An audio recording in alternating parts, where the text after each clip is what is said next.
At umpisa pa lang ng hearing, napapakanta na niya ang mga witness, di ba? O anong naging problema? Pinalitan siya. O, pagkatapos siyang palitan, kinasuhan siya. Pagkatapos siyang kasuhan, di ba, nakapag-take over po ang grupo natin, inisa-isa po kami, sinugod po ng NBI ang Senado para hindi sana makaboto si Senator Bato.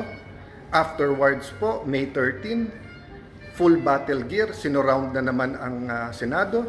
At pagkatapos inaresto si Senator Jinggoy, then inaresto naman po, bago arestuhin si Senator Marcoleta, ano po ginawa nila? Pinilit na hindi maka-hearing ang Blue Ribbon Committee kahit tumuloy. So my point is, I have to step in. Kinulong na nila yung tao eh. Hindi man pwedeng sa minority, hindi man pwede sa Senado, si Senator Lacson at si Senator Erwin Tulfo na lang